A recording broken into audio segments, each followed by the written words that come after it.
Je vous propose de prendre l'axe institution publique avec l'intervention de Iqbal, M. Iqbal Tripol de la CEB.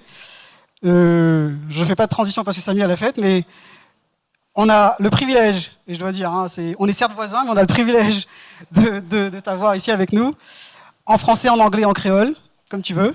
Comme tu veux toi aussi. Bon, allez. Et ce qu'on a proposé d'avoir aussi un temps d'échange, ce serait sur les dernières mesures budgétaires au niveau du secteur de l'énergie, d'avoir un peu l'interprétation des choses qui pourraient venir plus concrètement que ce qui est écrit dans le budget speech jusqu'à présent. Nous, je dirais, au niveau des organisations patronales, que ce soit au niveau de l'AMM, au niveau Business Mauritius, les choses qu'on a pu mettre dans les différents mémos budgétaires des différentes dernières années sur le cap à 30% sur le solaire photovoltaïque dans le MSDG, ou encore le grid connection fee qui demandait 120 roupies par kilowatt crête par mois. Donc on a vu que c'est des choses qui ont été enlevées. On accueille favorablement ça parce que, comme je l'ai dit, ça fait à peu près 3 ans, 4 ans peut-être Donc c'est une bonne nouvelle. Est-ce qu'il y a d'autres bonnes nouvelles? Ah oui. Alors, quand j'ai accepté de venir là, c'était de la part de notre general manager là, et puis dans l'esprit de nous l'énergie, hein, d'accord. Donc il y a une seule question que j'ai demandé à tout le monde, y compris Michael, de ne pas me poser. Question des prix, d'accord. Pas de question sur les tarifs. À ce moment, je continue. Sinon, allez, j'ai pris bagage. C'est le deal. Donc, alors. On évitera cette question à ce stade et puis on viendra par la suite. Sinon, comme annoncé dans le budget, on est venu donner attention à ce qui a été mentionné dans le memorandum de Business Mauritius. C'est-à-dire, on a regardé dans les détails, on a pu enlever, si vous voulez, c'est une limitation, certes, mais qui était nécessaire dans un premier temps. Cette limitation de 30% de production. Et puis, deuxième chose, c'est qu'on a enlevé aussi cette contribution, j'éviterai de dire taxe ou prix, contribution, parce qu'il est évident, c'est que toute chose a un coût et que quelqu'un doit payer pour ce développement. Donc, ces deux éléments sont enlevés dans le projet qui était initialement pour le projet MSDG. Ce n'était pas applicable sur le SSDG. Okay? C'est que pour le projet MSDG. Donc, on est venu avec notre modèle. Ce modèle qu'on va donner tous les détails incessamment. C'est un modèle qu'on appellera le gross metering. Le gross metering. D'accord? Donc, l'idée derrière ce nouveau modèle, effectivement, c'est donner un appui au développement de l'énergie renouvelable, premièrement, c'est-à-dire pour aller plus vite vers l'objectif 35% jusqu'à 2025. Si on pourrait le faire plus tôt, c'est mieux. Deuxièmement, dans le modèle, on a travaillé pour éviter ce qu'on appelle les subventions croisées. D'accord? Donc, quand vous allez comprendre le modèle, vous allez comprendre qu'il n'y a pas de subventions croisées. Parce qu'on parle de notre énergie, de nous l'énergie, alors tout le monde est appelé à contribuer dans la mesure qu'il faut. Deuxièmement, c'est qu'on travaille dans nous l'énergie, on travaille ensemble. C'est-à-dire que si par exemple il y a des fonds à lever, il faut réfléchir, tout le monde ensemble, comment on va lever ces fonds et par la suite pour que ce soit plus viable pour le projet en général. Notre objectif, nous, c'est arriver à 35% de l'énergie renouvelable en 2025, ou plutôt si c'est possible. Troisième chose qu'on voulait aussi dans ce modèle, c'est que, en le faisant, on voulait s'assurer que les ressources nécessaires sont bien canalisées. En le faisant, si toutes les ressources sont bien canalisées, surtout les ressources financières, ce sera dans l'intérêt de toute la société et l'économie en général, si les ressources sont bien canalisées. Ça, c'est le basic de l'économie.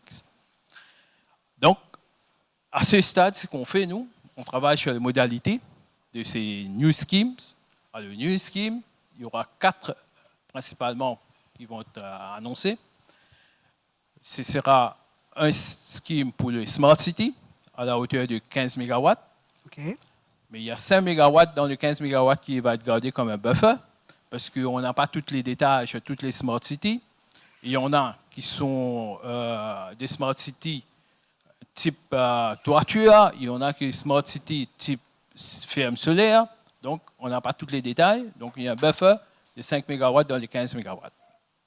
Il y aura un 10 MW pour les MSDG, c'est-à-dire les systèmes au-dessus de 50 kW à 2 MW.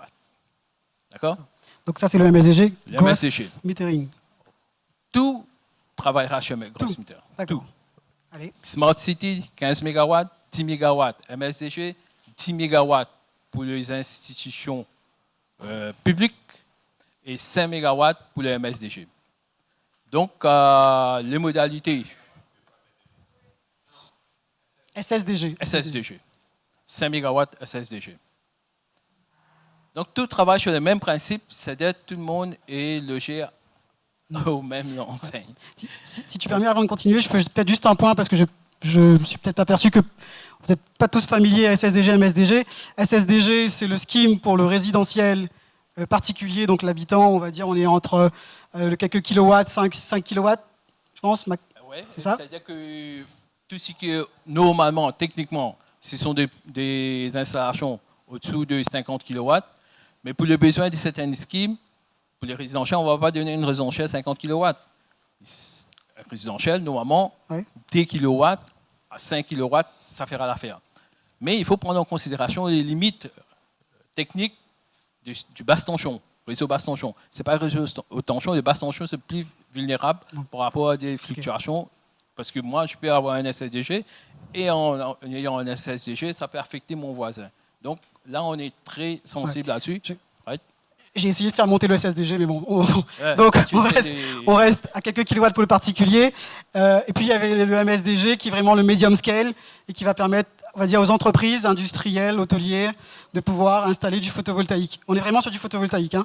Les schemes dont on parle, tu as dit renouvelable, mais on est vraiment focus photovoltaïque. En général, c'est le photovoltaïque qui domine. Pour tout le monde. Hein, nous, pour tout le monde on n'est je- pas limité je au mentionne. photovoltaïque. Peut-être tout à l'heure, mon collègue du Marina va Ouais. expliquer. On n'est pas limité au photovoltaïque. Hein. Très bien. Et si tu peux peut-être un peu plus expliquer ce gross metering, ou alors c'est pas possible à l'heure actuelle, Non, c'est le principe, le principe, modèle, parce qu'on passe du net metering au gross metering. Donc on est juste... une parallèle entre net metering et gross metering. Avant que j'aille un peu plus dans les détails sur les deux principes, normalement, nous, avant qu'on lance les schemes, on pense surtout pour le MSDG, parce qu'on a beaucoup de nos collègues des installateurs, des opérateurs qui veulent avoir plus de compréhension.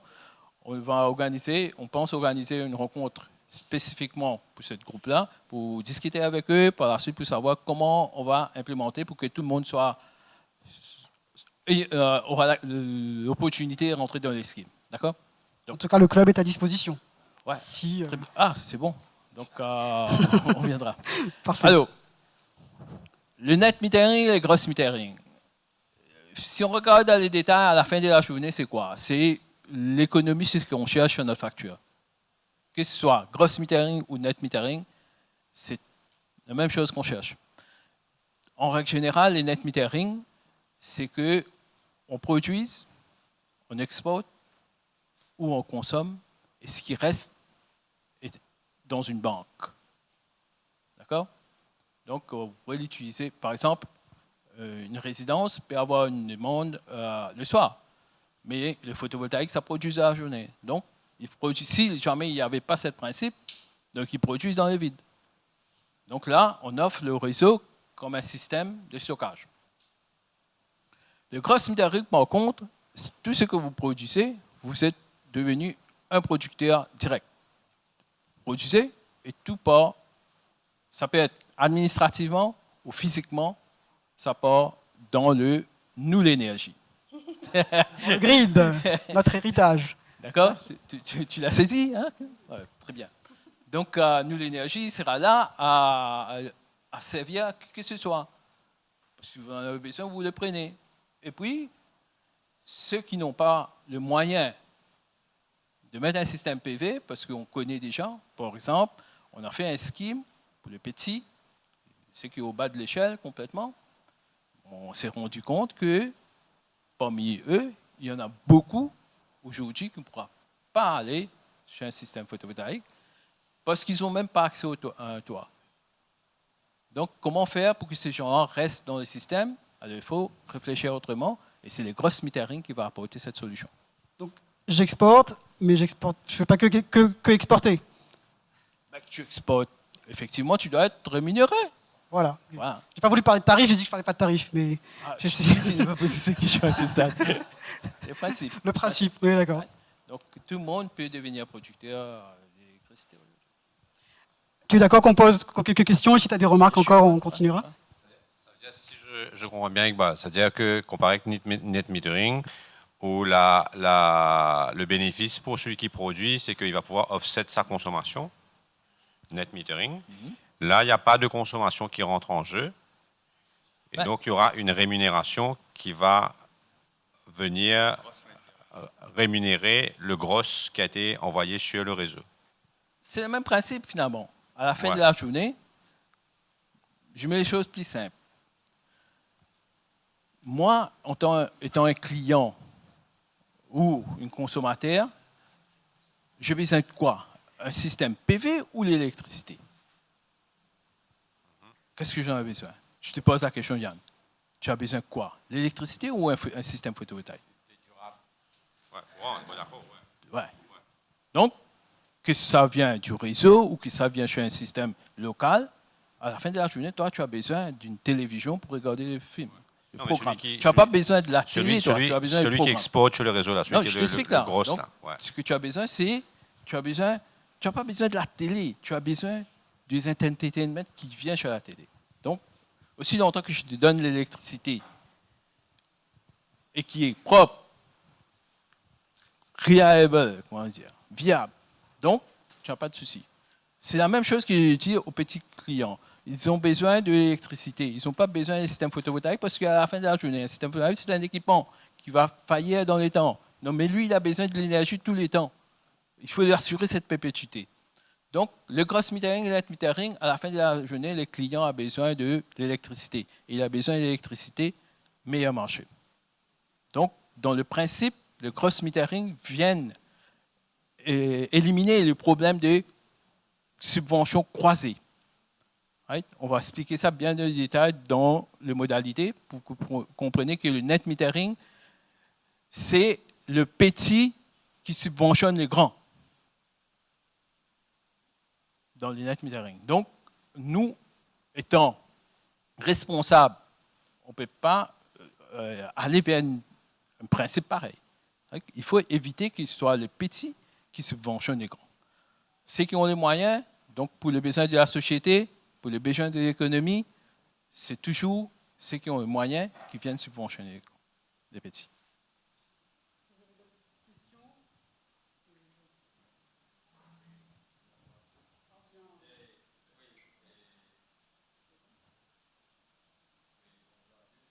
D'abord, est-ce que le client a un choix de choisir entre le gross metering ou le net metering?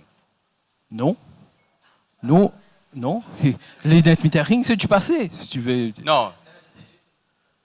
Non, non, principe... Mais quand tu dis qu'il n'y aura plus de net metering ou il y aura du net metering? Pour l'instant, là, de ce qui a été annoncé dans le budget, c'est du gross metering. Gross metering. Oui. Donc, il n'y aura plus de net metering. Non, je te réfère au budget. C'est du gross metering. OK. Et deuxièmement, pourquoi vous avez limité pour le SSDG à 5 kW? Écoutez, normalement, les 5 kW, 5 MW, sorry, tu verras. Chaque installation individuelle.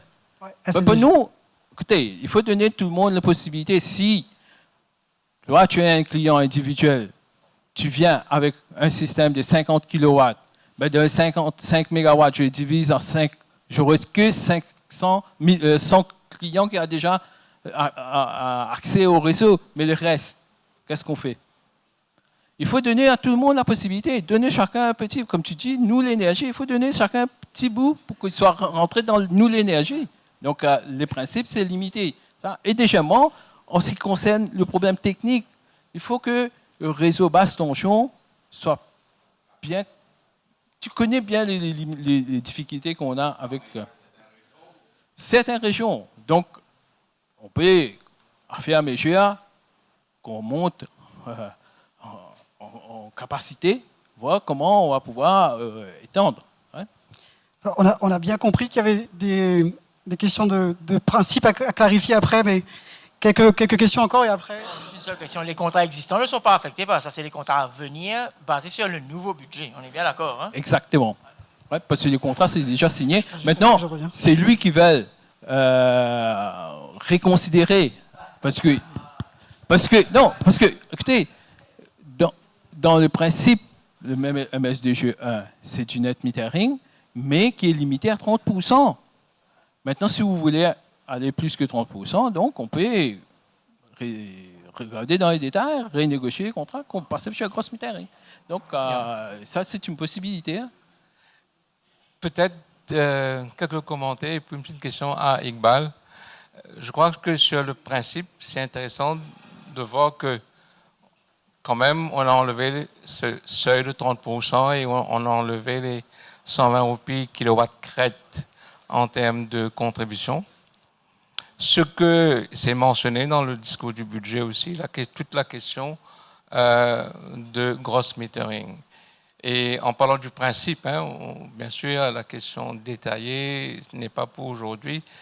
Est-ce que aussi il y aura un composant de transparence pour que le principe du gross metering marche et qu'il y a tout ce qu'on appelle nous l'énergie, il y a aussi la dimension de transparence en termes des coûts, en termes de la technicité et aussi pour pouvoir que tout le monde can move ensemble. Je crois que c'est quelque chose qu'il nous faut travailler.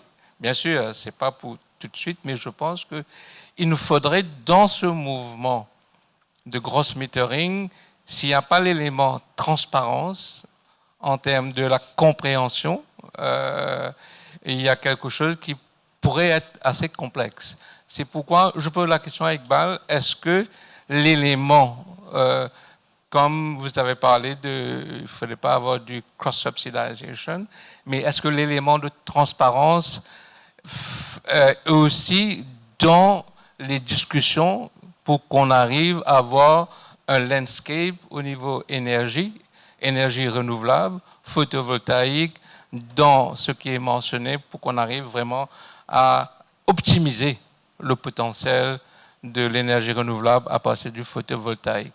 Est-ce que l'élément transparence a été quelque chose qui est dans vos réflexes? Normalement, on a été transparent depuis le début. D'accord?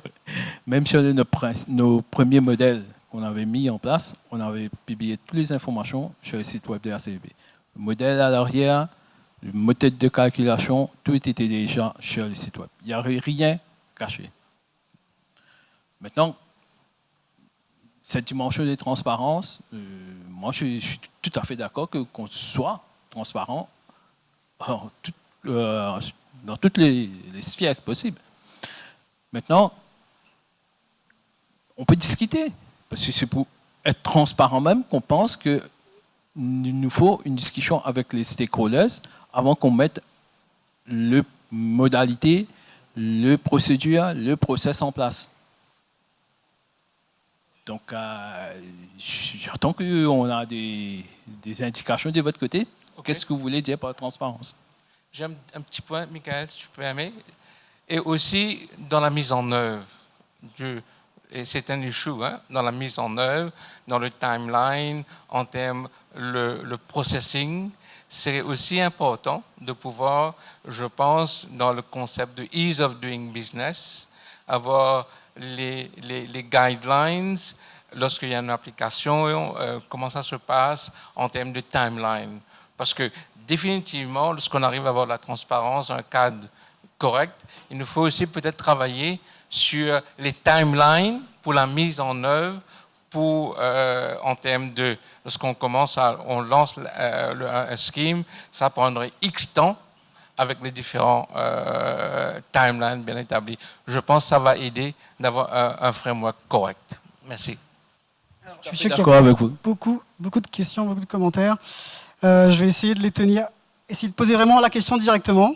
Comme ça, je peux essayer d'avoir le plus de monde possible. Ça serait pas bon pour moi de vous réunir en club et de ne pas vous donner la parole. Oui. Je voulais savoir s'il y aura un quota pour ça, ou est-ce que si demain que l'île Maurice, toute l'île Maurice décide d'aller vers le solaire, qu'est-ce qui passera avec le Central Electricity Board?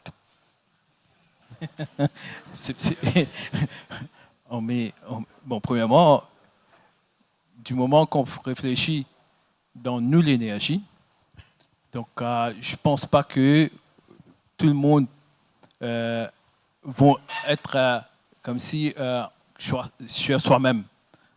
D'accord? Donc du moment qu'on réfléchit ensemble, il faut avoir des canaux de communication.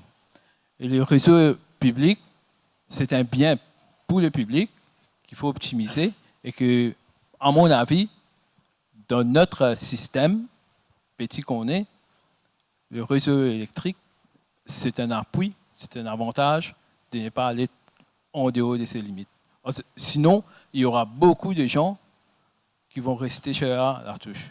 Ça, Maintenant, est-ce qu'il y a un quota par rapport, mais j'ai déjà défini qu'il y aura un scheme de 15 MW pour X, 10 MW, 10 MW et 5 MW. Donc, pour l'instant, le réseau peut accommoder cette quantité de mégawatts. Donc, à fur et à mesure qu'on monte en puissance et on renforce le réseau, on va augmenter. Mais croyez-moi, si vous venez avec un système de stockage et qu'il soit meilleur marché qu'un système intégré, je suis tout à fait d'accord avec vous que la CEB doit plier bagage.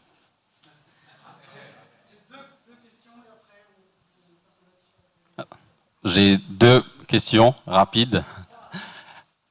À l'échelle d'un site, vu que la consommation annuelle n'est plus un critère de référence, quel est le critère pour dimensionner l'installation photovoltaïque sur un site? Autrement dit, est-ce que je peux installer des panneaux sur autant de surface de disponible, quitte à exploser les compteurs en tous les sens du terme? Deuxième question, quel est le calendrier du MSDG? Merci. Premièrement, moi, comme j'ai dit, c'est qu'il y a un scheme qui sera en place, il y a la capacité qui est définie.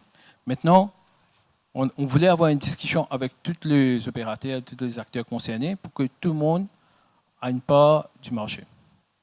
Donc, il faut qu'après notre discussion, après nos rencontres, on va déterminer un certain seuil. Parce que sinon, qu'est-ce qui va se passer? Un peut venir avec une certaine quantité et puis l'autre n'a rien.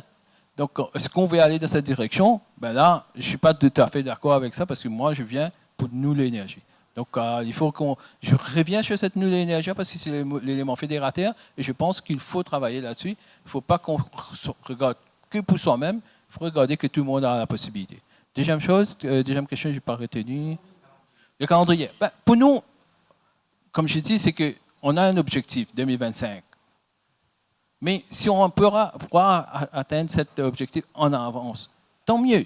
Mais il ne dépend pas de la CEB de mettre un projet en œuvre. La CEB a ouvert l'accès au réseau. Maintenant, c'est aux opérateurs, aux prosumeuses de venir de l'avant avec leurs projets pour que ce soit bien dans le temps. On ne va pas mettre des limites, on va mettre certains critères pour que quelqu'un ne vienne pas faire une demande et puis il dort et puis les autres attendent continuellement. Il faut mettre certains critères là pour que celui qui ne va pas de l'avant avec son projet, que les autres pourront rentrer dans le projet. Bien sûr, Thomas Krimmel de la GIZ, coopération allemande. Bien sûr, votre système s'est pratiqué dans beaucoup de pays, qu'il y a un prix pour exporter dans le réseau et un prix différent pour importer. Ce qui se passe en Europe, c'est maintenant les individus, les compagnies investissent de plus en plus dans leur stockage pour augmenter l'autoconsommation.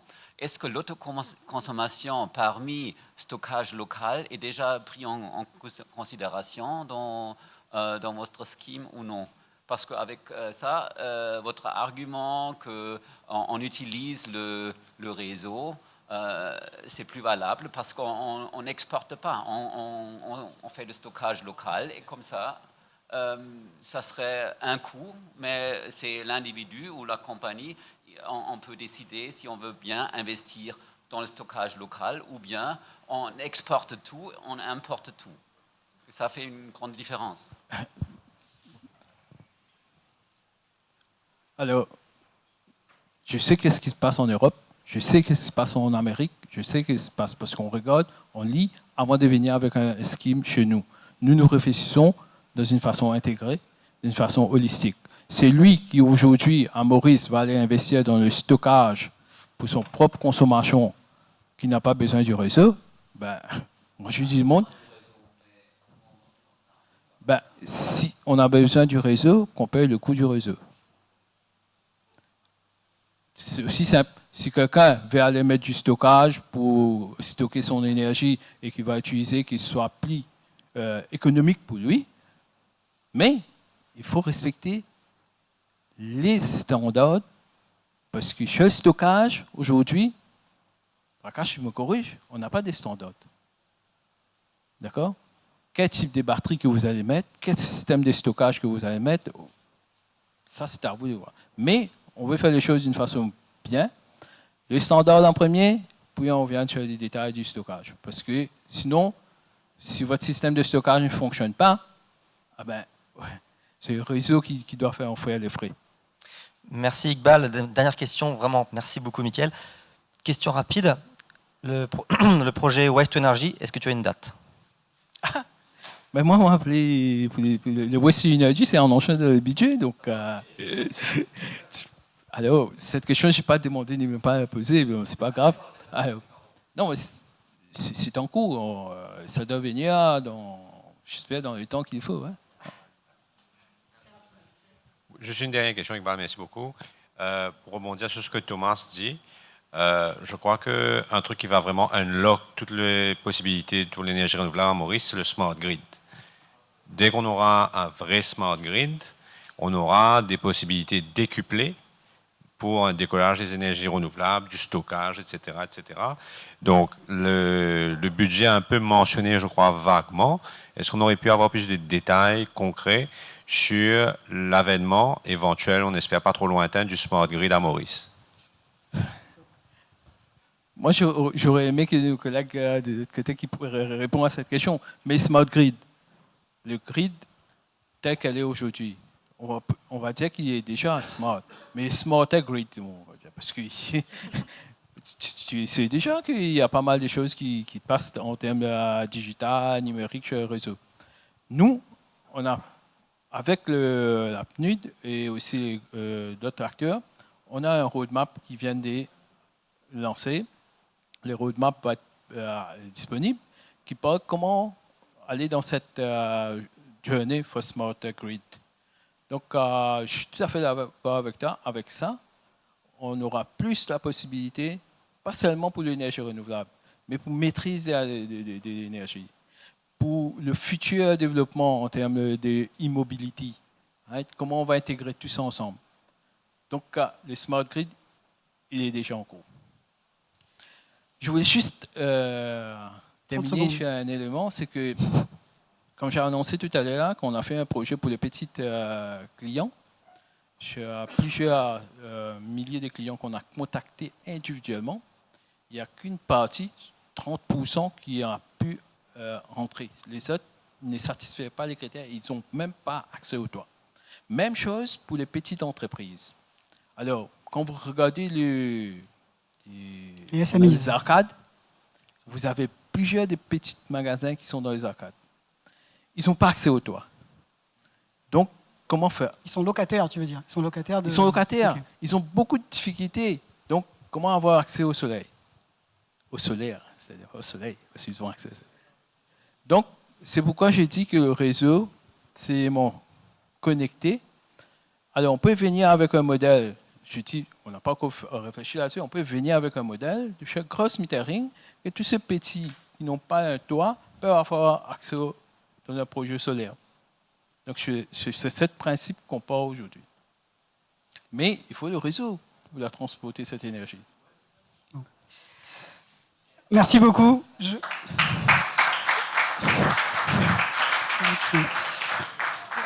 Merci bien d'avoir voulu jouer le jeu. C'est très intéressant et on restera, comme j'ai dit, disponible pour pouvoir échanger sur le process, le planning, calendrier des schemes à venir et même du Renewable Energy Roadmap, parce que le roadmap va aussi bientôt incessamment être présenté. Donc on sera disponible en tant que club. Je sais que vous aviez d'autres contraintes, c'est pour ça qu'on est passé avant. Merci Iqbal, beaucoup. Sympa.